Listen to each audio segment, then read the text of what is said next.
Dear students, today we will study about historical development of life science in secondary school curriculum. Historical development is divided into three periods, that is ancient and medieval period, modern period and post independence period. अगर हम life science teaching की historical development की बात करें तो independently historical development जो है वो लाइफ साइंस की अवेलेबल नहीं है। लाइफ साइंस की historical development teaching of science की हिस्टोरिकल डेवलपमेंट के साथ जुड़ी हुई है, उसके साथ लिंक्ड है। Now the historical development during ancient and medieval period. In ancient India, science education had a glorious tradition. It remained a leader in the field of medicine, astronomy, agriculture, and architecture till about 600 AD. Medicinal value of certain herbs was known to Indians as far as back 4000 years, as is evident from Rig Veda, which was written during this period and has a reference of such herbs. हमारे जो वेद हैं उसमें भी विज्ञान का ज्ञान जो है वो पाया जाता है। One of upaveda is known as Ayurveda.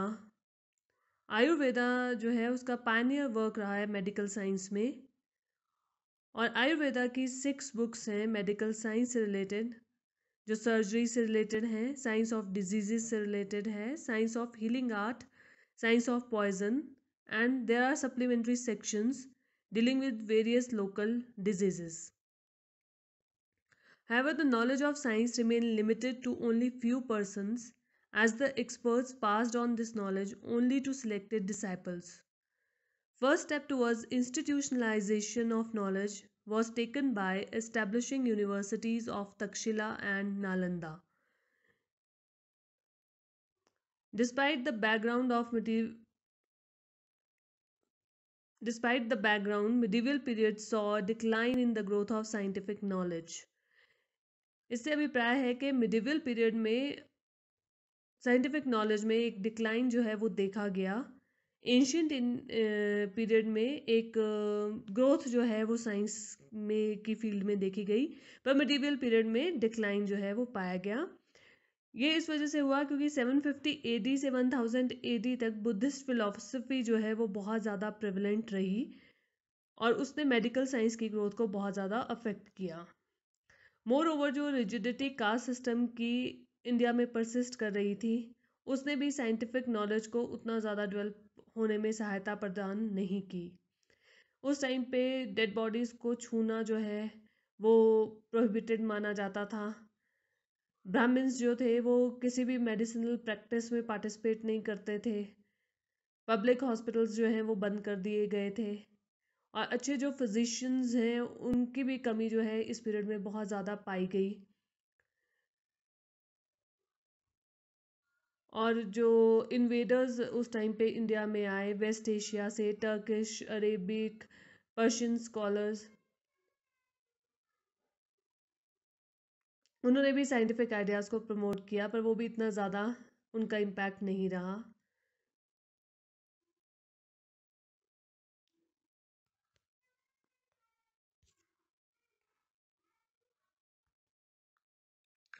Now the historical development during modern period. Modern period was introduced in India along with the British. It was in opposition to earlier two traditions, that is ancient and medieval period. इस period में science की नई branches का विकास हुआ, experimentation का विकास हुआ, और एक नई टेक्निक डेवलप की गई नॉलेज को एक्वायर करने के लिए। साइंस की भाषा का विकास भी ब्रिटिश पीरियड में हुआ। साइंटिफिक इंस्टीट्यूशंस भी यहाँ पर खोले गए और टेक्नोलॉजी को एक नया ब्रेक थ्रू इस पीरियड में मिला। जबकि देखा गया कि इंडिया में जो साइंस की प्रोग्रेस है वो बहुत स्लो रही, क्योंकि जो यहाँ की जनता थी उन्होंने इसको एक्सेप्ट नहीं किया, और क्योंकि साइंस एजुकेशन जो है वो इंग्लिश में इम्पार्ट की जाती थी, तो वो बहुत कम लोगों के लिए ही मानी और समझी जाती थी। पर उसके बावजूद भी साइंस ने अपनी जगह जो है वो इंडिया में बनाई।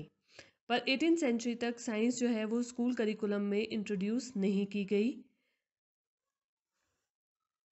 फिर रॉयल कमीशन ऑफ एजुकेशन की रिपोर्ट के बाद स्टेप्स लिए गए ताकि विज्ञान को एक कंपलसरी सब्जेक्ट के रूप में स्कूल्स में इंट्रोड्यूस किया जाए, और इसके बाद बॉटनी को 1859 में स्कूल करिकुलम में इंक्लूड किया गया along with chemistry and geology by doctor Tate. और साइंस जो है वो एक एसेंशियल पार्ट बन गई जनरल एजुकेशन का। इसमें 3 साइंटिस्ट जो हैं उनका कंट्रीब्यूशन मेन माना जाता है। ये हैं John टिंडल, Faraday and Herbert Spencer. उसके बाद डेवनशायर कमीशन रिपोर्ट 1895 से साइंस एजुकेशन को स्कूल करिकुलम में एक और नया रास्ता मिला। इसमें फिजिक्स और केमिस्ट्री को बॉयज़ स्कूल के करिकुलम में इंक्लूड किया गया और बॉटनी को गर्ल्स स्कूल के करिकुलम में इंक्लूड किया गया, और साइंस टीचिंग के मेथड्स में भी चेंजेस जो हैं वो लाए गए, और वो आर्मस्ट्रॉन्ग के प्रिंसिपल्स पे बेस्ड थे, जिसमें उन्होंने कहा था कि while teaching science, child must be placed in the position of a discoverer and must be allowed to investigate for himself. And this method is known as heuristic method. इसके बाद great world war 1914 से 18 जो है उसे एक बहुत बड़ा event माना जाता है साइंस एजुकेशन की हिस्ट्री में। जब ये वॉर हुई तो उस समय जो जनता है उसको रियलाइज़ हुआ कि साइंस एजुकेशन जो है वो कितनी ज़्यादा इम्पॉर्टेंट है सिक्योरिटी के लिए, इंटीग्रिटी के लिए और सॉवरेनिटी के लिए एक नेशन की। और इसके बाद सीरियस एफर्ट्स जो हैं वो लिए गए for improvement of science education through out the world. फिर इसके बाद सर साइरिल नॉरवुड्स रिपोर्ट 1949, जिसको कहा जाता है नॉरवुड रिपोर्ट, इससे फिर से एक साइंस एजुकेशन जो है उसको फर्दर डेवलप किया गया।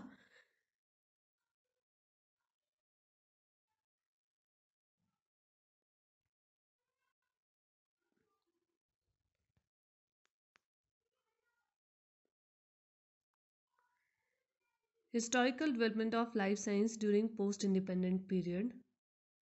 In India, science education was in bad shape even in the beginning of this century. That means after independence, science was not a school subject. Even at the university level, it was only in the name. The beginning of science education started with the report of Secondary Education Commission 1953. After this report, general science is made as a compulsory subject at high and higher secondary school level, और general science में life science को भी include किया गया। This is for the first time that the content of life sciences was introduced in science curriculum in independent India. और इसके बाद science education को इम्प्रूव स्टेप बाय स्टेप जो है वो किया गया। उसके लिए बहुत सारी कॉन्फ्रेंसेस, कमीशंस और सेमिनार्स जो हैं वो ऑर्गेनाइज किए गए, जो इस प्रकार से हैं। All India seminar on teaching of science. This seminar on teaching of science and secondary schools was held at Taradevi, Shimla Hills in 1956.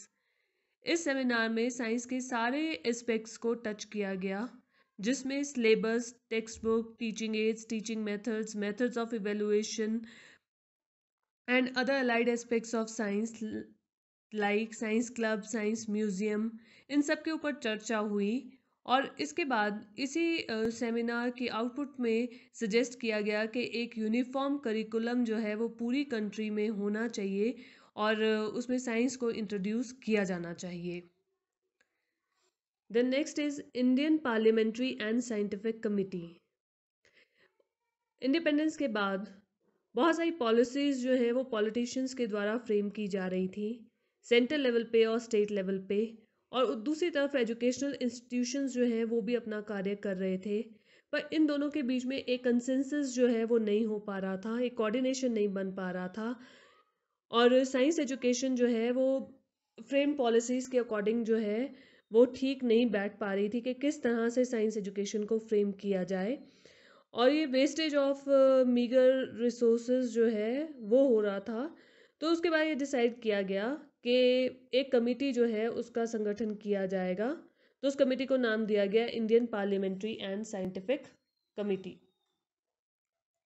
ये कमेटी 1961 में under the chairmanship of late Shri Lal Bahadur Shastri constitute की गई। इस कमेटी में parliamentarians भी थे और scientist भी थे। और इस कमेटी ने साइंस एजुकेशन से संबंधित स्कूल में जितनी भी समस्याएं हैं उनको स्टडी किया, और उनको स्टडी करने के पैरामीटर्स भी उन्होंने डिसाइड किए। ये पैरामीटर्स थे school population, shortage of qualified teachers, rapid advancement of scientific knowledge, growing importance of science in the affairs of Mankind. इसके बाद इंडियन एजुकेशन कमीशन 1964-66 जो है उसको सेटअप किया गया under the chairmanship of professor DS Kothari. और ये जो कमीशन है इसको एक बहुत इम्पॉर्टेंट कमीशन कंसिडर किया जाता है, क्योंकि इसने जितने भी एजुकेशन के एस्पेक्ट्स हैं उन सबको हर लेवल पे स्टडी किया। और इन्होंने एक्सप्रेस किया कि बहुत ज़्यादा ज़रूरत है साइंस एजुकेशन के ऊपर वर्क करने की, क्योंकि साइंस एजुकेशन जो है 1964-66 के टाइम पे भी उसकी स्थिति जो है वो उतनी अच्छी नहीं थी। तो उसके लिए इन्होंने भी कुछ एक सजेशंस दिए, like upgrading of school curriculum, revision of text book and teaching learning material. और इन्होंने स्ट्रांगली रिकमेंड किया कि टीचिंग ऑफ साइंस जो है इसे कंपल्सरी सब्जेक्ट जो है वो बनाना चाहिए during first 10 years of schooling. और इन्होंने वैल्यूएबल सजेशंस दिए regarding the content and methods of teaching at different stages of school, और एक्सपेरिमेंटल अप्रोच को भी बढ़ावा दिया। साथ में इन्होंने कहा बायोलॉजी जो है उसको एक जनरल साइंस एजुकेशन के बीच में एक इम्पॉर्टेंट कंपोनेंट की तरह इंट्रोड्यूस किया जाना चाहिए। फिजिक्स, केमिस्ट्री, बायोलॉजी जो है ये तीनों के तीनों साइंस का मेन पार्ट जो है वो बनने चाहिए। इसके बाद नेशनल एजुकेशन पॉलिसी या नेशनल पॉलिसी ऑन एजुकेशन 1986 का संगठन किया गया। नेशनल पॉलिसी ऑन एजुकेशन जो है इसका फिर एक डॉक्यूमेंट आया बाद में, प्रोग्राम ऑफ एक्शन 1992। 1992 में जो पॉलिसी डॉक्यूमेंट आया इसमें इन्होंने एम्फेसिस जो है वो पुट किया कि जो लेबॉर्ट्री वर्क है उसको इम्प्रूव किया जाना चाहिए, और स्कूल में साइंस एजुकेशन की जो फैसिलिटीज़ हैं उनको भी इम्प्रूव किया जाना चाहिए। कम्युनिटी पार्टिसिपेशन जो है उसको भी इन्वॉल्व स्कूल एजुकेशन में किया जाना चाहिए, क्योंकि कम्युनिटी जो है अगर वो इन्वॉल्व होगी तो वो ऑब्वियसली साइंस एजुकेशन की प्रमोशन के लिए हेल्प करेगी। और रेगुलर साइंस प्रैक्टिकल्स जो हैं वो भी सेकेंडरी स्टेज पे बच्चों के लिए ऑर्गेनाइज किए जाने चाहिए। तो उसके ऊपर भी ये जो पॉलिसी है उसने वर्क किया और उन्होंने अपनी रिकमेंडेशंस दी। इसके बाद national council of education research and training जो है इन्होंने NCERT इन्होंने भी अपनी रिकमेंडेशंस दी। NCERT जो है ये एक ऑटोनॉमस नेशनल लेवल बॉडी है और इसका हेडक्वार्टर दिल्ली में है। ये दिल्ली से वर्क करती है, और स्टेट लेवल पे state council of education research and training SCRTs जो हैं वो वर्क करती हैं। NCERT का अपना एक डिपार्टमेंट होता है, department of education in science and mathematics, जो साइंस एजुकेशन और मैथ्स एजुकेशन की डेवलपमेंट के लिए कार्य करता है। तो NCERT ने उस टाइम पे फिर refresher courses, seminars, workshops, different जो साइंस के एरियाज़ हैं या साइंस एजुकेशन के जो एरियाज़ हैं उससे रिलेटेड ऑर्गेनाइज करने स्टार्ट कर दिए, और रिसर्च प्रोजेक्ट्स जो हैं उनको भी इम्प्लीमेंट किया जाना शुरू कर दिया गया। और national science talent search unit जो है उसे भी खोला गया स्कूल लेवल पे स्टूडेंट्स के लिए, जहाँ पे स्टूडेंट्स को बहुत सारे जो इंसेंटिव्स हैं वो उनके टैलेंट के बेसिस पे प्रोवाइड किए जाने शुरू कर दिए।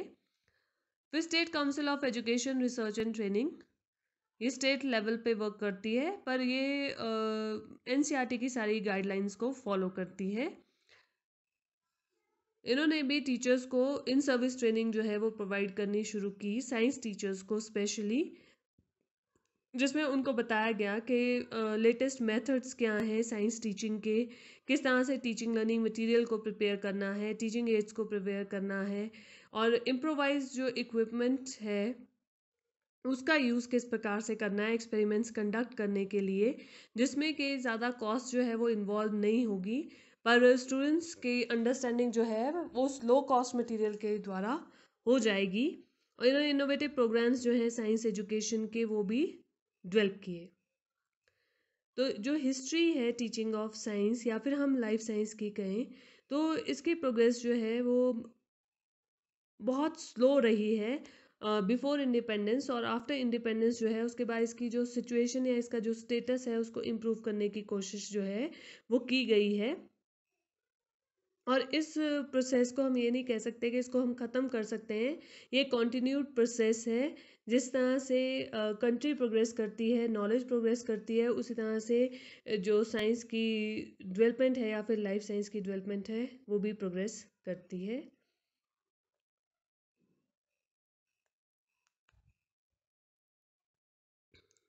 So students, today we studied about historical development of life science in secondary school curriculum. Thank you very much. Stay safe, stay home.